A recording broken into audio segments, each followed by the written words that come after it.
Hello बच्चों, welcome back to study cure YouTube channel. तो हम क्लास 12 की फिजिक्स पढ़ रहे थे, तो इसी सीक्वेंस में आज हम क्या पढ़ेंगे, परमिटिविटी। हमारा नेक्स्ट टॉपिक है परमिटिविटी। तो चलिए मैं शुरू करता हूँ। इसके पहले हम लोग क्या किए थे, कुछ टॉपिक कंप्लीट कर लिए थे। जैसे कि हम कूलाम का नियम पढ़ चुके थे, इलेक्ट्रिक फील्ड्स क्या होती हैं, इलेक्ट्रिक चार्ज क्या होती हैं, ये अभी हमको पढ़ना है। Electric charge, electric fields, electric charge, इन सब का हम लोग बेसिक आइडिया ले लिया था। ठीक है, अब हम आगे चलते हैं इसी सीक्वेंस में। देखिए परमिटिविटी क्या है बच्चों, ये क्या होता है, ये दो चार्जेस के बीच में विरोध पैदा करता है, यानी क्या करता है, अपोज पैदा करता है। जैसे मैं आपसे बोलूँ ये कोई चार्ज है Q1, ठीक है, ये कोई अगला चार्ज है Q2, ठीक है, इसके बीच में अगर वैक्यूम है, ठीक है, तो क्या होगी, फोर्स बहुत अच्छे से काम करेगा। जैसे आप कूलाम लॉ जो पढ़ते हैं ना, F = 1/4πε0 Q1 Q2/r²। ठीक है, ये ε0 क्या है, ये भी परमिटिविटी है। ठीक है, ये भी क्या है, परमिटिविटी है। लेकिन बच्चों ये क्या है, ये परमिटिविटी वैक्यूम में है। ठीक है, इसकी वैल्यू कितनी होती है, 8.85 इंटू 10⁻⁻12। ठीक है, ये क्या करता है, दो चार्जेस के बीच में अपोज करता है, विरोध को पैदा करता है। यहाँ पे इसकी वैल्यू कम होती है, इसीलिए क्या होता है, Q1 Q2 के बीच में बहुत अच्छे से फोर्स काम करता है। ठीक है, अगर मैं आपसे बोलूँ यहाँ पे आप क्या रख दीजिए, वाटर रख दीजिए। ठीक है, बीच में आपने वाटर रख दिया, पूरा फिल कर दिया वाटर, तो क्या होती है, वाटर की परमिटिविटी और ज़्यादा होती है। जब नीचे वाली वैल्यू और ज़्यादा बढ़ जाएगी तो क्या होगा, फोर्स कम हो जाएगा। यानी मिला जुला के मेरा पूरा कहने का मतलब ये है, परमिटिविटी क्या करता है, दो चार्जेस के बीच में विरोध करता है। ठीक है, अपोज करता है। ठीक है बच्चों, अब देखिए ये हर मैटर के लिए, हर मटेरियल के अलग अलग होती है। हम इसको एक एग्जांपल से समझते हैं। जैसे मैं आपसे बोलूँ, नॉर्मली आप रोड पे चल रहे हैं, रोड पे ट्रेवल कर रहे हैं, तो चलना आसान है। क्यों, क्योंकि वहाँ पे अपोज करने वाला आपका कम है कोई। जैसे वहाँ पे क्या है, केवल फ्रिक्शन ही तो अपोज कर रहा है। जैसे आप रोड पे ट्रेवल कर रहे हैं या फिर रोड पे चल रहे हैं, तो वहाँ पे हो क्या रहा है बच्चों, केवल फ्रिक्शन ही आपका क्या कर रहा है, अपोज कर रहा है। लेकिन अगर मैं आपसे बोलूँ, अगर आप क्या करिए, पानी में चलिए या फिर पानी में ट्रेवल करिए, तो आपको वहाँ पे चलना और ही कठिन होगा। ठीक है, क्योंकि वहाँ पे अपोजिशन और ज़्यादा हो रहा है, वहाँ पे विरोध कोई और आपका ज़्यादा कर रहा है। ठीक है, तो मिला जुला के परमिटिविटी का मतलब क्या होता है कि विरोध, ये क्या करता है, दो फोर्सेस के बीच में विरोध पैदा करता है। ठीक है,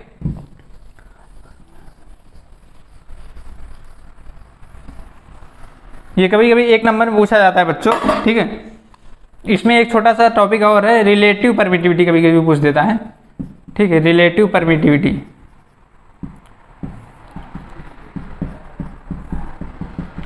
ये क्या होती है, ये देख लीजिए, ये क्या नया टर्म है। जैसे आप जो वैक्यूम के लिए परमिटिविटी पढ़ते हैं, वो क्या आता है, ε0 आता है। ठीक है, और अगर आपको किसी मीडियम की परमिटिविटी दी गई हो, जैसे आप कोई क्वेश्चन सॉल्व करते हैं, तो वहाँ पे क्या होगा, ये परमिटिविटी तो आपको पता है, और किसी मीडियम की परमिटिविटी वो सवाल में दे देता है। जैसे किसी मीडियम की परमिटिविटी जो होगी वो उसे एप्सिलॉन नियम से दिखाएंगे। ये क्या होती है, परमिटिविटी ऑफ मीडियम। ठीक है, परमिटिविटी ऑफ मीडियम होती है। ठीक है, अब हम पढ़ते हैं रिलेटिव परमिटिविटी क्या होता है। जब ये आप निकालेंगे ना, जो जब भी आप परमिटिविटी ऑफ मीडियम में क्या करेंगे, ε0 का डिवाइड कर देंगे, तो आपको रिलेटिव परमिटिविटी मिल जाएगी। ठीक है, कभी कभी क्या देगा, आपको रिलेटिव परमिटिविटी दे देगा और ये पूछेगा εm, तो आप यहाँ से भी निकाल सकते हैं क्या, εr इंटू ε0। आप इसको इंटरचेंज करके फॉर्मूला बना सकते हैं। ठीक है, तो रिलेटिव परमिटिविटी आपको समझ में आया होगी, आशा करता हूँ। εm/ε0 होता है। तो कभी कभी बच्चों एक नंबर में क्वेश्चन पूछता है इसका, तो आपको ये फॉर्मूला पता रहेगा, तो आप क्या करेंगे, एक नंबर के क्वेश्चन को सॉल्व कर सकते हैं। ठीक है, आशा करता हूँ आपको समझ में आया होगा। ये इसका मेन मोटिव ये है, ये क्या करता है, यह दो चार्ज के बीच में रुकावट पैदा करता है। ठीक है, क्या करता है, रुकावट पैदा करता है। आप ऐसे लिख सकते हैं समझने के लिए, आसान लैंग्वेज में। क्या करेगा, दो चार्जेस को अपोज करेगा ये। ठीक है, परमिटिविटी। तो आपको इसका स्क्रीनशॉट लेना तो ले लीजिए। ठीक है, जैसे मैं आपको थोड़ा सा ये और बता दे रहा हूँ, F बराबर क्या होता है, 1/4πε0 Q1 Q2/r²। ठीक है, यहाँ पे ε0 परमिटिविटी होता है, इसकी वैल्यू हम कम रखते हैं, तभी तो हमको फोर्स मैक्सिमम मिलता है ना। ठीक है, और इसकी वैल्यू कितनी होती है ε0 की, 8.85 इंटू 10⁻⁻12। ठीक है, कूलाम स्क्वायर प्रति न्यूटन मीटर इसकी यूनिट होती है। ठीक है, लिख लीजिए आप, इसको लिखना हो तो जिसको स्क्रीनशॉट लेना हो तो वो स्क्रीनशॉट भी ले सकता है इसका। ठीक है। अब हम क्या करेंगे, आगे इसी सीक्वेंस में आगे चलेंगे, ठीक है।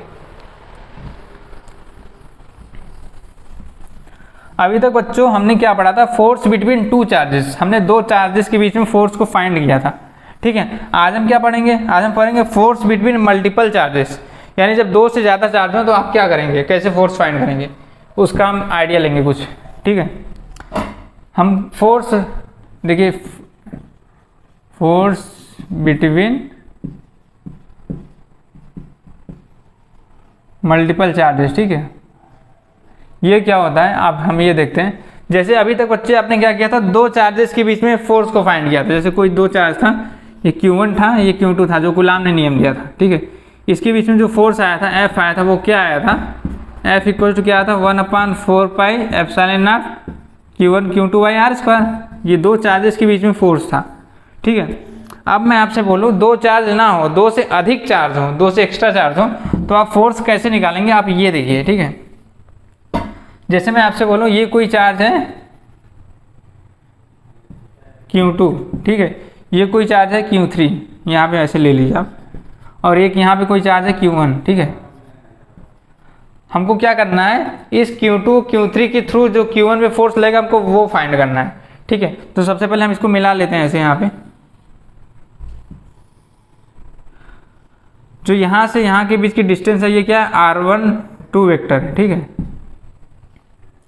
इसको यहाँ से मिला ले रहे हैं, ये हम वेक्टर मेथड से सॉल्व करेंगे, ठीक है बच्चों। थोड़ा Q3 को नीचे ले लीजिए तो थोड़ा डायग्राम बड़ा रहेगा तो आपको समझ में आएगा। हम यहाँ पे Q3 को ले रहे हैं, ठीक है। ये आपका R12 है, ये क्या है, R13 है, ठीक है। इसको हम यहाँ से मिला दे रहे हैं, ये आपका क्या है, ये R1 वेक्टर है, और ये आपका क्या है, R2 है, और ये क्या है, ये R3 है, ठीक है। अब देखिए इसको समझिए आप, क्या है ये हमारा चतुर्भुज बन गया है, ठीक है। अब देखिए जैसे ये क्या है, R12 वेक्टर है ना, मैं आपसे बोलूँ R12 वेक्टर, इसको आप सॉल्व करेंगे तो आप इसको ऐसे लिख सकते हैं, R1 का वेक्टर माइनस R2 का वेक्टर, ठीक है। इसको अलग अलग ऐसे ब्रेक करके लिख सकते हैं। अगर आप जहाँ से R1 वेक्टर की वैल्यू निकालेंगे तो क्या आ जाएगा, R12 वेक्टर, इसको आप यहाँ रोक लीजिए, इसको उस साइड ले आइए, आप R1 को यहीं रोक लीजिए, इस टर्म को उस साइड ले आइए, तो क्या हो जाएगा, प्लस R2 वेक्टर। तो यहाँ से आपको R1 वेक्टर मिल गया। ये क्या है, इन दो वेक्टरों का रिजल्टेंट है, तो वही तो है, ये R12 वेक्टर और ये बच्चों R2 वेक्टर, इन दोनों का रिजल्टेंट क्या है, R1 वेक्टर आया है। इसी प्रकार से आप R13 वेक्टर के लिए भी फाइंड करेंगे, ठीक है। तो ये क्या है, R1 माइनस R3, तो यहाँ से फिर आप R1 को रोक लेंगे यहीं पे, तो क्या आ जाएगा, R13 प्लस R3, ये रिजल्टेंट मिल गया। यानी यहाँ का भी वेक्टर क्या आ गया, R1 आ गया, ठीक है। ये R3 और R13 को जोड़ेंगे आप तो क्या आएगा, R1 वेक्टर आएगा। यानी ये दो वेक्टर क्वांटिटी को आप जोड़ के ये डायगोनल प्राप्त कर रहे हैं, ठीक है। लेकिन आपको क्या करना है, यहाँ पे फोर्स निकालना है, ठीक है। तो सबसे पहले देखिए आप, ये Q3 चार्ज के कारण ये इस पे Q1 पे कौन सा फोर्स आएगा हम वो देखते हैं। हम क्या करेंगे, इसको डॉट डॉट से आगे ले जाएंगे, जैसे इस लाइन को क्या करेंगे, डॉट डॉट डॉट आगे बढ़ा तक ले जाएंगे, ठीक है। अब देखिए इसको डिनोट कैसे करेंगे, ये क्या है, Q3 चार्ज है। Q3 चार्ज से क्या लग रहा है, Q1 चार्ज पे कोई फोर्स लग रहा है, तो क्या लिखेंगे आप, फोर्स F13 क्यों लिख रहे हैं आप, force on first charge, force on first charge due to third charge, ठीक है। यानी थर्ड चार्ज के कारण जो फर्स्ट चार्ज पे फोर्स लग रहा है वो क्या हो गया, F13 हो गया, ठीक है बच्चों। अब इसी लाइन को हम फिर आगे ले जाएंगे, ठीक है, इस वाली को। देखिए एक चार्ज नीचे साइड था, एक साइड इधर था, तो हम क्या किए, इस लाइन को अपवर्ड ले गए, ऊपर डॉट डॉट डॉट, और यहाँ पे एक फोर्स फाइंड कर लिए F13, ठीक है। इसी प्रकार से यहाँ पे क्या था, आपका एक चार्ज Q2 था, ठीक है, ये Q1 था, तो यहाँ पे जो फोर्स आएगा वो क्या आ जाएगा, ये सब वेक्टर है, ये क्या आ जाएगा, F12 वेक्टर, ठीक है। ये कैसे आया, force on first charge, okay, force on first charge due to second charge, ठीक है। यानी सेकेंड चार्ज के द्वारा जो फर्स्ट चार्ज में फोर्स लग रहा है हमने वो फाइंड कर लिया है, ठीक है। अब क्या करेंगे आप, आपको दो फोर्स मिल गए ना, आपको क्या करना है, इसका रिजल्टेंट फोर्स निकालना है। यानी दो वेक्टर मिल गए, आप इसको आप ऐड कर दीजिए, इसका रिजल्टेंट वेक्टर यहाँ पे आ जाएगा बीच में, ठीक है, ऐसे ही ऐड हो जाएगा। जो ये आ गया, ये F1 आ गया, F1, ठीक है। तो हमारा कंक्लूजन क्या निकला, हमने दो वेक्टर को आपस में ऐड कर दिया, यानी F1 बराबर F1 वेक्टर क्या आ गया, F12 vector plus F13 vector. ठीक है, कहने का मतलब क्या है, अगर आपको दो चार्जेस दिए हों, ठीक है, अगर आपको तीसरे चार्ज पे फोर्स निकालना है तो आप क्या करेंगे, पहले इस दूसरे चार्ज के थ्रू फर्स्ट चार्ज पे फोर्स निकाल लेंगे, ठीक है, फिर इस तीसरे चार्ज के थ्रू फर्स्ट चार्ज पे फोर्स निकाल लेंगे, फिर उन दो फोर्सों का वेक्टर सम कर देंगे आप, तो आपको तीसरे चार्ज पे फोर्स मिल जाएगा। ठीक है, ये बहुत सिंपल था, वेक्टर मेथड से हमने कर लिया इसे। ठीक है, अब देखिए ये क्या था, ये था तीन चार्जेस का, आपको इसका स्क्रीनशॉट लेना हो तो लीजिए, कभी कभी एग्जाम में पूछ देता है ये 5 नंबर में। ठीक है, फोर्स बिटवीन मल्टीपल चार्जेस, आपने तो दो चार्ज का पढ़ा था, उसने पूछ दिया मल्टीपल चार्जेस का, तो आप कैसे निकालेंगे, तो आप ऐसे निकालेंगे, ये वेक्टर मेथड था। आपको स्क्रीनशॉट लेना हो तो इसका ले लीजिए, मैं आपको कुछ आइडिया और देता हूँ।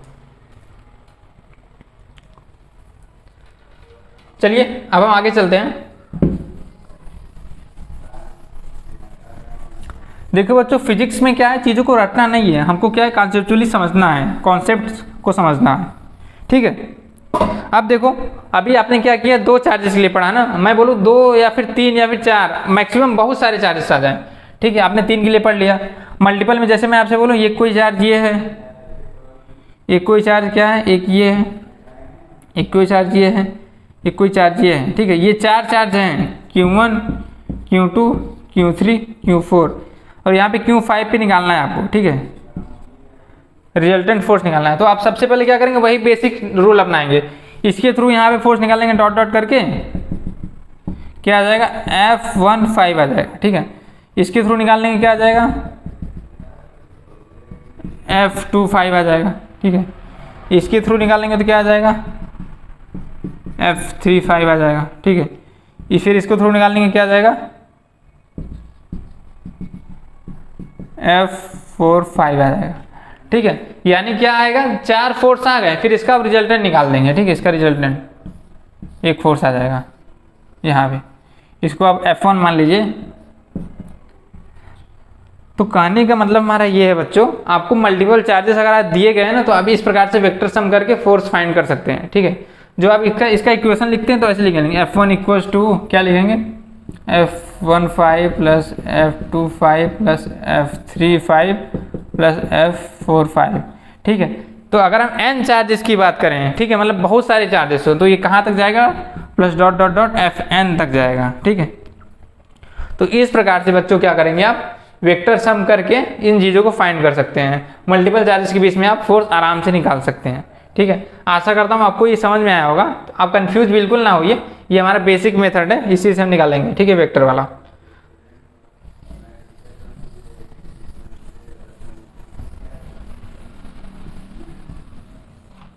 अब देखिए, फोर्स बिटवीन मल्टीपल चार्जेस हो गया। अब इसके बाद आप क्या पढ़ेंगे, हम इलेक्ट्रिक फील्ड की बात करेंगे। ठीक है, वो हम नेक्स्ट लेक्चर में करेंगे। ठीक है, अभी तक हमने क्या पढ़ लिया, कूलॉम्स लॉ पढ़ लिया। ठीक है,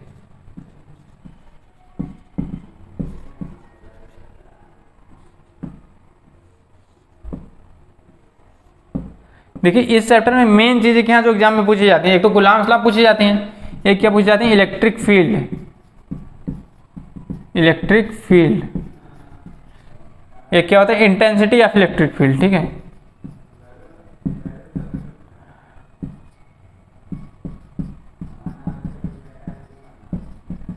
इंटेंसिटी ऑफ इलेक्ट्रिक फील्ड, ये टॉपिक भी बहुत ज़्यादा पूछा जाता है।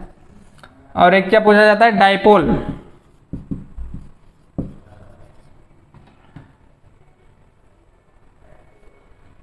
Dipole of charge. ठीक है, चार्ज के बीच में जो डाइपोल मूवमेंट निकलता है वो हम पढ़ेंगे। ठीक है, तो हमने अभी क्या पढ़ लिया, कूलॉम्स लॉ पढ़ लिया, अब हम इलेक्ट्रिक फील्ड को पढ़ेंगे नेक्स्ट क्लास में, और इंटेंसिटी भी इसकी देखेंगे, और क्या देखेंगे, डाइपोल मूवमेंट भी देखेंगे। ठीक है, तो मिला जुला के ये क्लास अब ज़्यादा टाइम नहीं लेगा, एक क्लास में हम इनको पढ़ लेंगे, एक क्लास में इसको, एक क्लास में इसको, यानी 2 क्लास या फिर 3 क्लास और आएगी तो हमारा पहला चैप्टर फिनिश हो जाएगा। ठीक है, इसके पहले मैंने ऑलरेडी इस क्लास का ओवरव्यू दे दिया है, अगर आप वो क्लासेस को ना देखे हो तो ज़रूर देखिए। ठीक है, इससे आपको फिजिक्स का कॉन्सेप्ट थोड़ा समझ में आएगा।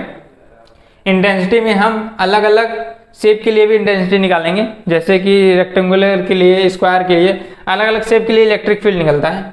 ठीक है, पहले पॉइंट चार्ज के लिए फाइंड करेंगे, फिर अलग अलग डायमेंशन के लिए फाइंड करेंगे। ठीक है, तो आशा करता हूँ आपको समझ में आया होगा। और सारी क्लास रेगुलर चल ही रही है। रंजीत सर क्लास 10th के लिए फिजिक्स ला रहे हैं, बहुत अच्छे से कंटेंट, वो लाइट सीरीज को शुरू किए हैं, ठीक है। तो चलिए, आशा करता हूँ आपको समझ में आया होगा। तो आज के लिए हम इतना ही रखते हैं, ठीक है गाइस, थैंक यू।